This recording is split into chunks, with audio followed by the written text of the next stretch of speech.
दोस्तों आज के इस वीडियो में हम बात करने वाले हैं एक एनएफओ के बारे में। मार्केट में एक नया एनएफओ आया है और जो म्यूचुअल फंड हाउस एनएफओ को लॉन्च किया है वो हमारे भारत का सबसे नंबर वन, जो कि पहले नंबर पे हमारा जो म्यूचुअल फंड हाउस आता है वो है, जो कि हम और आप जैसे लोगों, इन्वेस्टर्स लोगों का 10,37,000 करोड़ से भी ज्यादा पैसा मैनेज कर रहा है। वो एएमसी एक नया म्यूचुअल फंड हाउस लॉन्च किया है। तो आज के इस वीडियो में हम जानेंगे कि ये जो नया एनएफओ आया है, इस एनएफओ में हम जो पैसा इन्वेस्ट करेंगे वो पैसा हमारा किन जगहों पे लगाया जाएगा, कितने पैसे से हम इन्वेस्ट कर सकते हैं, कितना चार्ज लिया जाएगा और क्या क्या चीजें, और खास बात ये कि ये एनएफओ हमें कितना रिटर्न्स फ्यूचर में बना करके दे सकता है। तो चलिए बिना देर के हुए आज की इस वीडियो को हम शुरू करते हैं। वीडियो में आप नए हैं तो वीडियो को लाइक कीजिए और हमारे चैनल को वारिस टॉप फ्रेंड्स को सब्सक्राइब कीजिए, ताकि इस तरीके की वीडियो जो है वो आपको देखने को मिलती रहे। तो सबसे पहले हम यहाँ पे बात करने वाले हैं कि एनएफओ का नाम क्या है। तो एनएफओ का नाम हमें देखने को मिलता है एसबीआई निफ्टी 500 इंडेक्स फंड। जो यहाँ पे म्यूचुअल फंड हाउस इस एनएफओ को लॉन्च किया है वो हमारा एसबीआई है, स्टेट बैंक ऑफ इंडिया। ठीक है, तो यहाँ पे फंड का नाम आपके सामने में क्लियर है कि एसबीआई निफ्टी 500 इंडेक्स फंड। तो अब ना हम पहले ये समझते हैं कि ये हमारे पैसे को किन जगहों पे इन्वेस्ट करेगा। अगर आप हमारे वीडियोस को रेगुलर देखते हैं तो मैं आपको बताता हूँ कि नाम के अंदर में ही ये चीज छुपा रहता है कि हमारे पैसे को किन जगहों पे इन्वेस्ट किया जाएगा। जैसा कि इस एनएफओ का नाम देखने को मिलता है तो सबसे पहले हमें एसबीआई देखने को मिलता है। तो एसबीआई आ गया तो इसका मतलब ये है कि यहाँ पे हम जो भी पैसा इन्वेस्ट करेंगे इस पैसे को स्टेट बैंक ऑफ इंडिया द्वारा जो है वो मैनेज किया जाएगा। इसके बाद नाम में हमें देखने को मिलता है निफ्टी 500 इंडेक्स फंड। तो यहाँ पे निफ्टी 500 है, तो इसका मतलब ये है कि हम जो भी पैसा इन्वेस्ट करेंगे वो पैसा हमारा हमारे भारत की 500 कंपनी के अंदर में इन्वेस्ट किया जाएगा। निफ्टी 500, ठीक है, इसका मतलब ये हुआ 500 कंपनी के अंदर में इन्वेस्ट किया जाएगा। अब यहाँ पे आपका कौन से 500 कंपनी रहेगा, किस कैटेगरीज का रहेगा, कैसा रहेगा, क्या रहेगा, तो यहाँ पे ना सिंपल सा, ठीक है, कोई ज्यादा कुछ नया ये एनएफओ नहीं लेकर के आया है हमारे लिए, पुरानी चीज है, केवल हमें समझने की जरूरत है। तो यहाँ पे ना 500 कंपनी में आपका ना 100 कंपनी जो रहेगा वो लार्ज कैप कंपनी रहेगा, उसके बाद जो 150 कंपनी जो रहेगा वो मिड कैप रहेगा, उसके बाद जो 250 कंपनी रहेगा वो हमारा स्मॉल कैप रहेगा। यानी कि आपके पैसे को पूरा लार्ज कैप के अंदर में इन्वेस्ट किया जाएगा, पूरा मिड कैप के अंदर में इन्वेस्ट किया जाएगा और पूरा पैसा आपका स्मॉल कैप के अंदर में इन्वेस्ट किया जाएगा। यानी कि यहाँ पे तीनों कैटेगरीज के अंदर में आपके पैसे को इन्वेस्ट किया जाएगा। और नाम में आपको इंडेक्स फंड देखने को मिलता है, यानी कि यहाँ पे एक पैसिव इन्वेस्टमेंट है।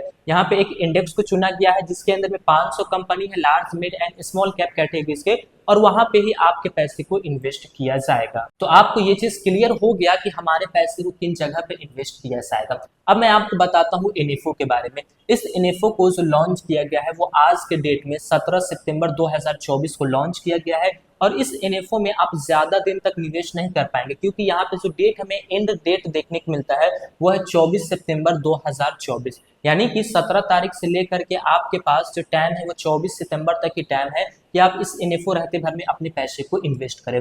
एनएफओ रहते भर में आप पैसे इन्वेस्ट करेंगे तो अभी यहाँ पे एनएफई प्राइस हमें देखने को मिल रहा है वो मात्र 10 रुपए है। तो 10 रुपए में आपकी इन्वेस्टमेंट जो है वो यहाँ पे होगी।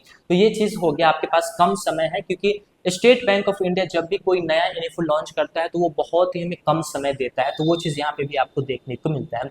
अब मान के चलते हैं कि आपको इस कैटेगरीज में इन्वेस्ट करना है जहां पे आपके पैसे को तीनों categories large cap, mid cap, small cap में इन्वेस्ट किया जाए, वहां पे आपको इन्वेस्ट करना है। तो अगर आप इस एनएफओ में इन्वेस्ट करना चाहते हैं तो आपके पास कितना पैसा होना चाहिए। अगर आप एसआईपी के माध्यम से इन्वेस्ट करना चाहते हैं तो मिनिमम अमाउंट जो रखा गया है वो 500 रुपए है एसआईपी के लिए, ठीक है।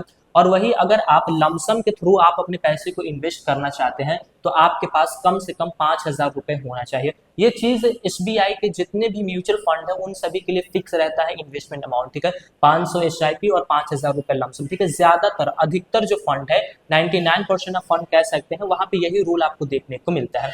अब यहाँ पे पैसे की भी हमने बात कर ली है, चलिए अब हम ये जानते हैं कि किस बेंचमार्क को फॉलो करता है और ये बेंचमार्क में पास्ट में कितना रिटर्न्स बना करके दिया है।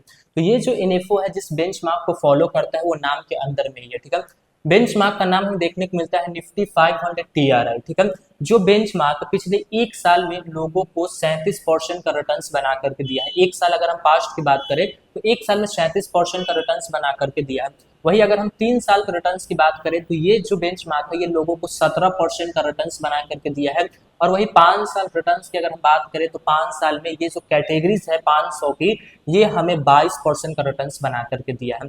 तो हमें पास्ट में इतना रिटर्न्स मिला है। अब आप फ्यूचर से इससे अंदाजा लगा सकते हैं, क्योंकि फ्यूचर में रिटर्न्स बताना इम्पॉसिबल है, क्योंकि मार्केट कैसा रहेगा कोई नहीं जानता है। तो पास्ट का डाटा ये है कि 1 साल में आपको 37% मिला है, 3 साल में 17% मिला है, और 5 साल पहले से अगर हम एक एवरेज रिटर्न्स देखें तो यहाँ पे 22% का रिटर्न्स हमें मिला है, 22% से ज्यादा का रिटर्न्स मिला है। ठीक है, तो ये हो गया आपका रिटर्न्स भी यहाँ पे क्लियर हो गया।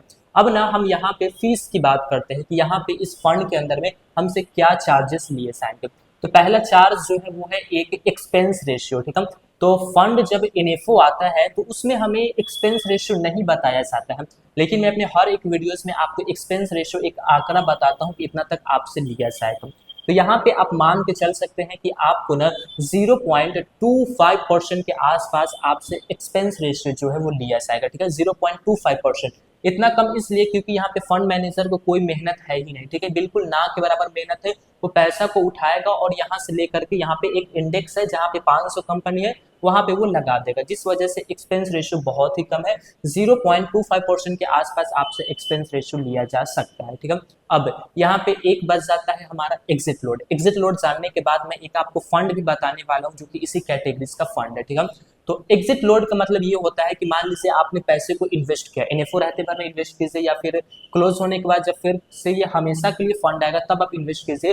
तो यहाँ पे ना एग्जिट लोड एक चार्ज रखा जाता है कि आप ना जब पैसा विड्रॉवल करते हैं तब आपको चार्ज देना पड़ता है, लेकिन उसके लिए एक टाइम बनाया जाता है। तो इस इनेफो में जो हमें टाइम देखने को मिलता है वो हमें 15 दिनों का टाइम देखने को मिलता है, कि अगर आपने पैसा को इन्वेस्ट किया और उस इन्वेस्ट किए हुए पैसे को अगर 15 दिन के पहले ही आप विड्रॉवल करेंगे, रिडीम करेंगे, तो इस केस में आपको एक छोटा सा एग्जिट लोड चार्ज लगेगा, जो चार्ज में देखने को मिलता है 0.25%, जो कि बहुत कम है। लेकिन आपको ना ये भी चार्ज नहीं देना। आप जब भी इन्वेस्ट कीजिए लंबे समय के लिए कीजिए। ठीक है, 15 दिन का आपको यहाँ पे टाइम पीरियड देखने को मिलता है, तो कोई ज्यादा ये भी चीज नहीं है।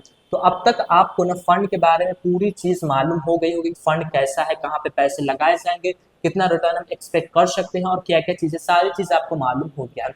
अब अगर और आपको अच्छे तरीके से समझना है तो मैं एक फंड का आपको नाम बताता हूँ, उस फंड को जाकर के आप एक बार देखिए। ठीक है, फंड का नाम है Motilal Oswal Nifty 500 index fund. यहाँ पे फंड की दोनों की कैटेगरीज बिल्कुल सेम है। ठीक है, केवल यहाँ पे जो फंड मैनेजर नहीं बल्कि म्यूचुअल फंड हाउस जो है वो केवल चेंज है, एक है स्टेट बैंक ऑफ इंडिया और एक है मोतीलाल ओसवाल। तो जा करके एक बार उस फंड को आप एक बार विजिट जरूर कीजिए, उसको देखने के बाद आप डिसीजन कीजिए कि आपको इस इनेफो में इन्वेस्ट करना है या फिर नहीं करना है, या फिर मोतीलाल ओसवाल के अंदर में इन्वेस्ट करना है।